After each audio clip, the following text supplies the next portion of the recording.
Iglesia, bienvenidos una vez más a nuestro servicio en línea. Qué gusto que usted pueda estar con nosotros esta noche. Quiero que antes de que continuemos podamos entregar ese tiempo en las manos del Señor. Padre, gracias te damos por esta noche. Gracias, Señor, por cada persona que en esta oportunidad se va a conectar e inclusive por aquellos que van a ver este mensaje justo después, Señor, de la transmisión. Oramos que todos, en primer lugar, podamos estar en sintonía contigo. Nada nos interesa más que no solo conectarnos, sino también que nuestro corazón esté conectado con lo que tú quieres hacer en esta noche. Oramos, Señor, que nuestra mente y nuestro corazón estén alineados con lo que el Espíritu Santo quiere hacer en medio nuestro. Gracias te damos por este tiempo, en el nombre de Jesús. Amén y amén. Hoy vamos a hablar acerca de no entiendo a Jesús. No entiendo a Jesús. Basta hacer un repaso por los evangelios y vamos a encontrar cosas que parecieran a simple vista que son difíciles de comprender del maestro, que no son fáciles de digerir. ¿Por qué Jesús hizo esto? ¿Por qué Jesús hizo esto de otro? O mejor dicho, ¿por qué no lo hizo de otra forma? Habiendo tantas opciones posibles, ¿por qué Jesús hizo lo que hizo en el momento específico? Y específicamente en el día de hoy, en la noche de hoy, vamos a ver una historia que nos va a abrir un poco el panorama para poder empezar a comprender un poco mejor a Jesucristo, para poder empezar a entender un poco el por qué el maestro hizo ciertas cosas en particular. Para eso vamos a irnos al texto de esta noche que está en Juan capítulo 2, verso 1 al 11. Es una boda y todos recordaremos la emoción que se siente en una boda. No importa cuánto planifiquemos una boda.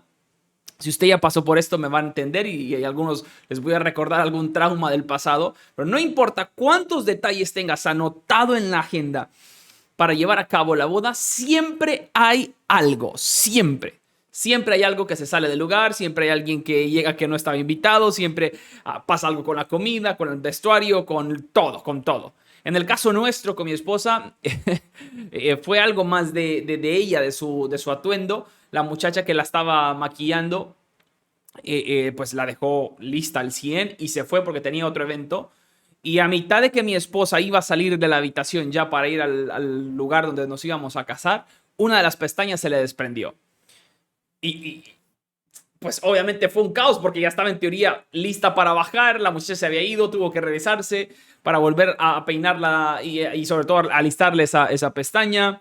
Así que cada vez que planificamos algo, normalmente siempre hay imprevistos, siempre hay cosas que se salen del lugar. Y una boda es como un imán para que las cosas no salgan como lo hemos pensado. Jesús ha sido invitado a una boda y es el texto que vamos a leer. Al tercer día se celebró una boda en Caná de Galilea y la madre de Jesús se encontraba ahí. También habían sido invitados a la boda Jesús y sus discípulos. Cuando el vino se acabó, la madre de Jesús le dijo, ya no tienen vino. Hagamos una pausa porque uno puede pensar, bueno, ¿cuál es el gran problema que no haya vino en una boda? Yo he ido a bodas donde de repente se acaba el refresco o se acaba algo de los bocadillos o simplemente, qué sé yo, se va la luz y no pasa nada, podemos seguir. Pero ¿por qué era tan importante el vino en aquel entonces, específicamente en esa época en la que Jesús estaba? En aquel entonces no tenían los sistemas de purificación que hoy tenemos para poder purificar al 100% o en un alto porcentaje el agua. Entonces utilizaban mucho el vino para poder mezclarlo un poco con el agua y que así entonces el agua no los enfermara del todo, porque no existía el nivel de purificación que tenemos hoy en día, que tenemos agua purificada. Entonces el hecho de que se acabara el vino significaba que un poquito corrían el riesgo de contraer alguna enfermedad, de que alguno de los invitados se enfermaran del estómago por tener que tomar agua y no pasarla por ese proceso de mezclarla un poco con el vino. Tomemos también en cuenta que las bodas en aquel entonces duraban semanas, duraban días. No era una cuestión de 4 o 3 horas, era algo prolongado. Y entonces normalmente se necesitaba una gran reserva específicamente de vino. Así que en el momento o el hecho de que el vino se acabe para esa boda, literalmente no solo la boda estaba en peligro, sino que las personas también estaban corriendo cierto porcentaje de peligro. Ahora, María se acerca a Jesús y le dice, ¿sabes qué? Tenemos un problema. ¿Cuál es el problema? Se acaba el vino. Mujer, ¿eso qué tiene que ver conmigo? Respondió Jesús. Todavía no ha llegado mi hora. Su madre dijo a los sirvientes, hagan lo que él les ordene. ¿Qué está sucediendo? Jesús no ha comenzado su ministerio.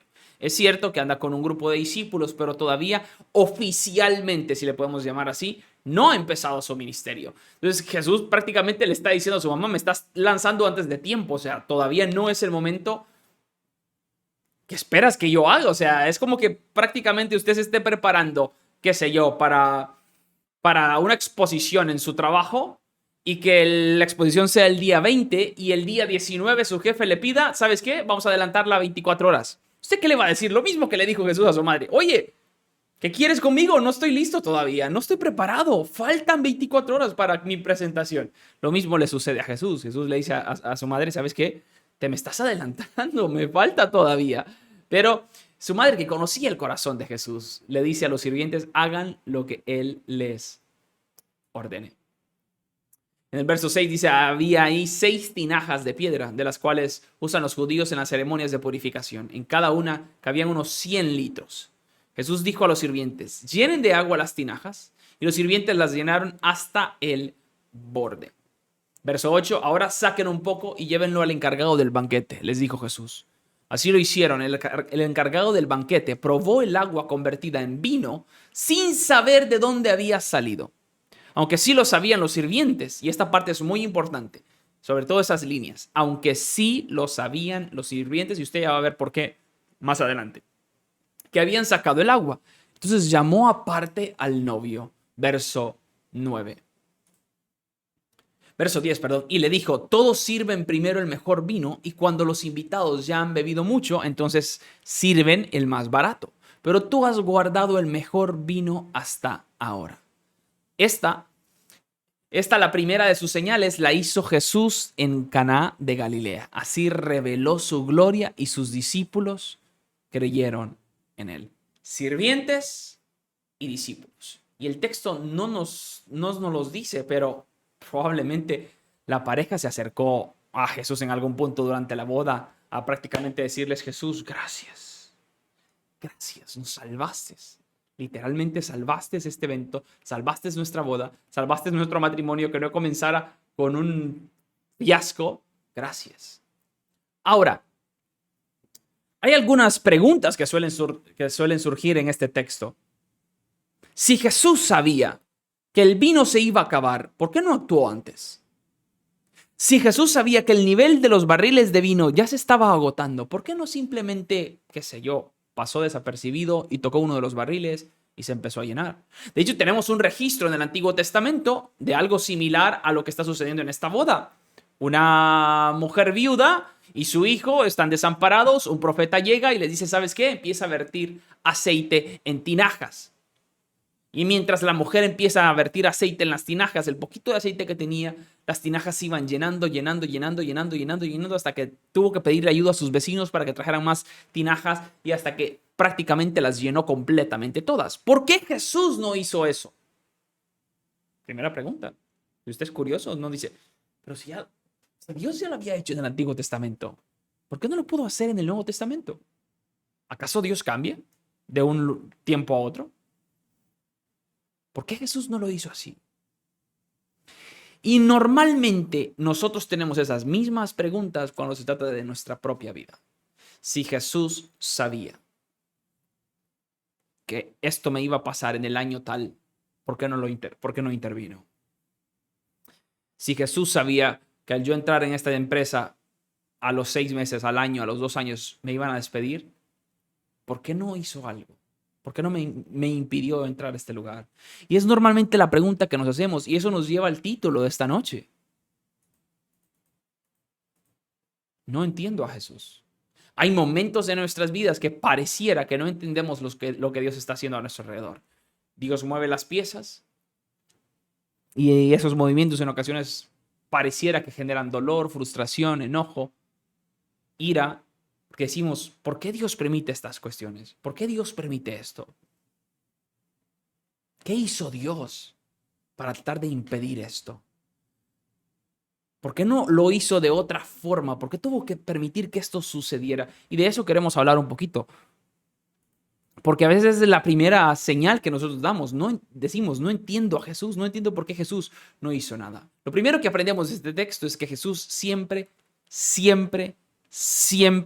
tiene una razón.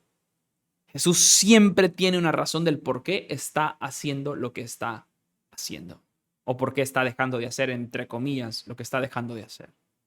Basta ver cada uno de los evangelios y nos vamos a dar cuenta que cada situación que Jesús hizo tenía algo en mente. Le puedo poner miles de ejemplos, pero uno de ellos, Jesús va caminando con sus discípulos, despacha a sus discípulos y se queda en un pozo esperando. No lo hace porque quiere hacerlo, no lo hace porque estaba cansado, no lo hace porque no quiere ir a comprar con sus discípulos. Es porque sabe que alguien va a llegar a ese pozo. Y llega aquella mujer que ha tenido varios maridos y tiene una conversación maravillosa con Jesús y entrega su vida prácticamente a la fe. Jesús sabe lo que está haciendo. Jesús sabe lo que está haciendo. Jesús siempre tiene una razón para lo que está haciendo. Y sé que no es fácil asimilarlo cuando hemos pasado por situaciones difíciles. Sé que no es fácil asimilarlo cuando de repente algo ha golpeado a nuestra familia en este último mes, en esta última semana.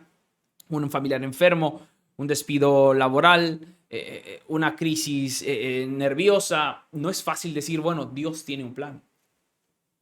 Pero es que es la Biblia lo dice. Romanos 8:28, uno de mis textos favoritos, y sabemos que a los que aman a Dios todas las cosas les ayudan a bien. No es fácil, pero es la verdad. Porque no es fácil cuando estás en la sala de un hospital recordar ese texto. No es fácil. Pero debemos de recordar siempre que Jesús tiene una razón del por qué está sucediendo lo que está sucediendo. Jesús tenía una razón. ¿Cuál era la razón de Jesús para no intervenir en esa situación antes de tiempo? Pongamos un ejemplo. Digamos que Jesús se dio cuenta que el vino estaba bajando y el ejemplo que le puse anteriormente, discretamente, silenciosamente va, toca las tinajas y luego se vuelven a rellenar. ¿Qué hubiera pasado en esa boda? La boda hubiera pasado completamente normal. Hubieran seguido sirviendo el vino, probablemente uno que otro invitado hubiera dicho, este vino está mejor que el anterior, pero no pasa nada. No sale ni en la prensa, no sale en ningún diario, no pasa nada. Probablemente ni los esposos, ni la esposa ni el esposo se hubieran enterado. María tampoco se hubiera enterado. Tal vez uno que otro discípulo que hubiera sido fijado se hubiera visto al maestro ahí cerca de los barriles y dice, bueno, no sé qué le pasa a Jesús, anda medio raro hoy, pero no pasa nada. No pasa nada. Pero ¿por qué Jesús hace lo que hace? ¿Por qué Jesús espera que aparezca la crisis para entonces esperar? Ni siquiera tuvo iniciativa propia, sino que espera que vengan a Él. Inclusive pone un poco difícil la situación porque le dice a su madre, no es el tiempo todavía. Pone una cierta barrera, como no resuelve de entrada. Jesús sabía que iba a hacer ese milagro. Sí, lo sabía. Es el Hijo de Dios. Él sabía que iba a resolver. Entonces, ¿por qué le pone una traba a su madre? Como queriéndole decir, ¿por qué vienes a mí ahorita? Jesús ya sabe lo que va a pasar en minutos después. Pero Jesús quiere ver hasta dónde llega la gente por buscar una solución. Y muchas veces eso es lo que sucede con Dios. Vamos y tocamos la puerta de Dios por medio de la oración una vez y sentimos que está cerrada la puerta y decimos, no, es que Dios, la verdad, no quiere escucharme. Y fue este mismo Jesús el que contó en una ocasión que una mujer estaba solicitando una audiencia con un juez y el juez era un juez terrible, malo, que nunca hacía justicia y no quería atender a la mujer y le daba largas y le decía venga mañana y venga mañana. Y esta mujer fue tan insistente que le aparecía en todos lados al juez hasta que el juez dijo, bueno, si no le hago justicia a esta mujer no me va a dejar en paz. Y dijo Jesús, de la misma forma, ustedes tienen que pedirle al Padre Celestial que es un juez justo.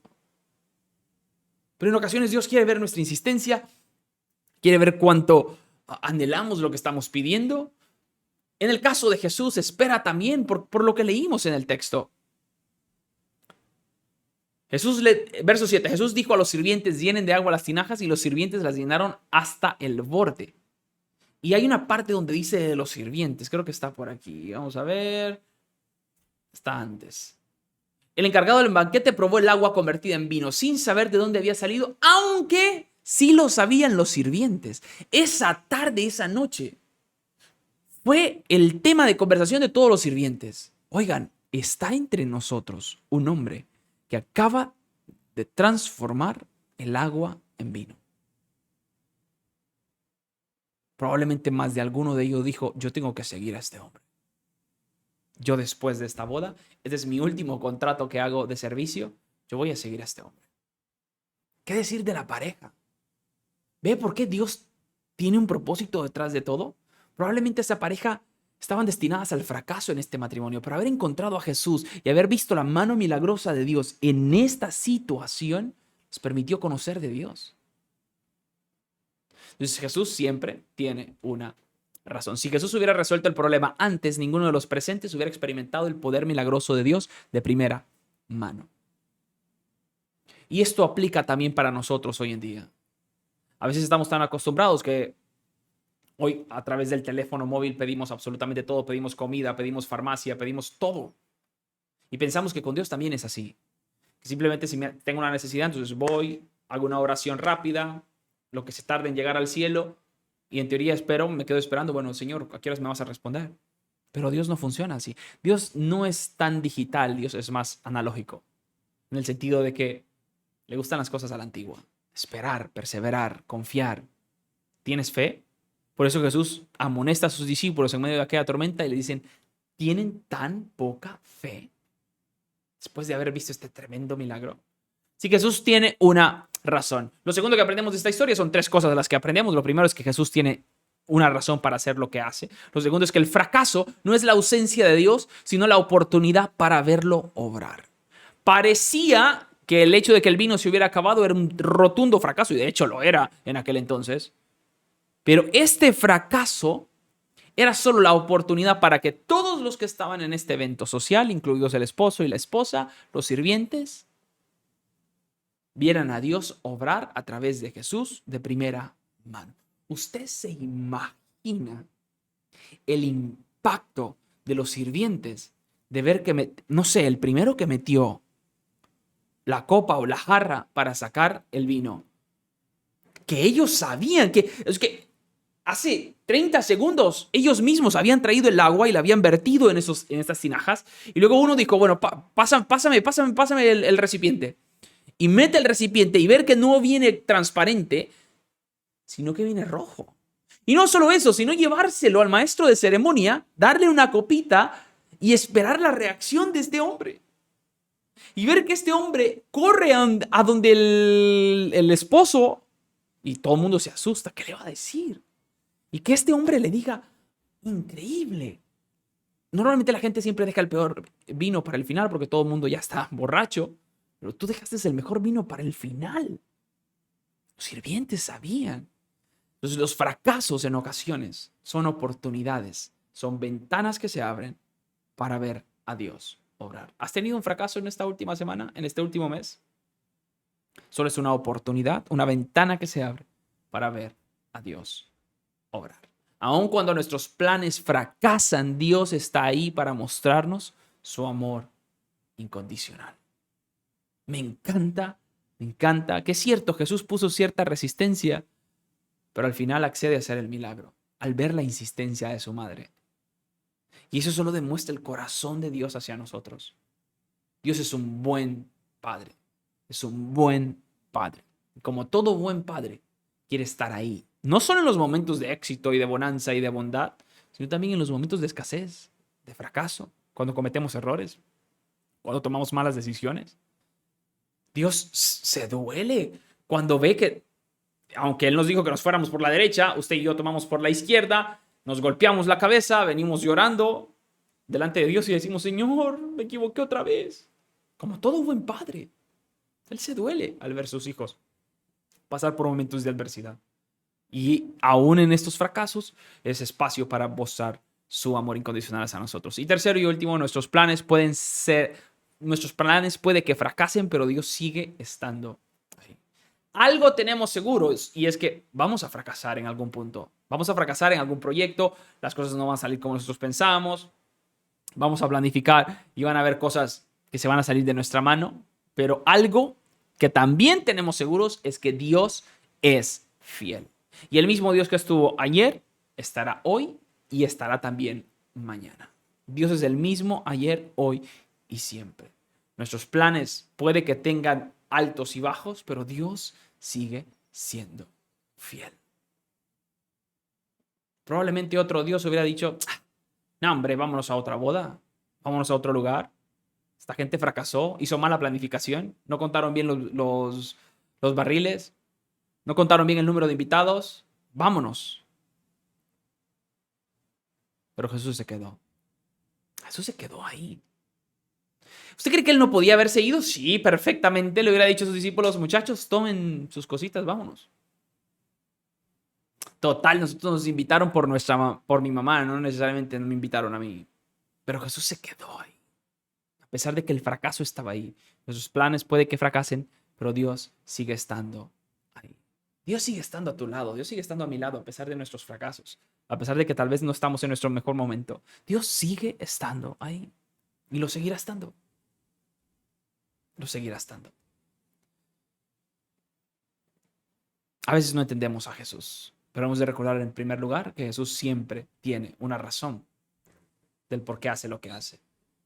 El fracaso solo es una oportunidad para ver a Dios obrar y no importa que nuestros planes no prosperen en ocasiones, Dios siempre, siempre, siempre estará ahí. Padre, gracias te damos esta noche. Gracias, Señor, porque alguien de los que estábamos conectados esta noche necesitaba escuchar este mensaje. Necesitaba recordar este primer milagro tan maravilloso de Jesús, donde lo realizó en una boda, en este lugar tan íntimo, en este lugar tan privado. Pero fue un milagro que transformó la vida de los sirvientes, la vida de los invitados, la vida de los mismos discípulos, la vida, Señor, de esta pareja que recién estaban empezando un proyecto tan importante como lo es el matrimonio, y lo estaban empezando no de la mejor forma, con este, entre comillas, fracaso. Padre, de la misma forma, tal vez alguno de nosotros estamos empezando algo nuevo, algún proyecto, algún plan, alguna nueva relación. Estamos queriendo afianzar alguna situación en nuestras vidas y de repente hemos encontrado alguna adversidad, alguna dificultad, algún pequeño fracaso.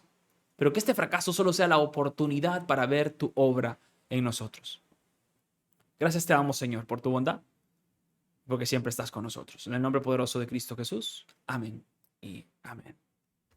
Iglesia, solamente me resta recordarle que este próximo domingo a las 10 de la mañana tenemos nuestro servicio, así que le invitamos que pueda acompañarnos y será un placer poder vernos ahí. Que el Señor nos continúe bendiciendo.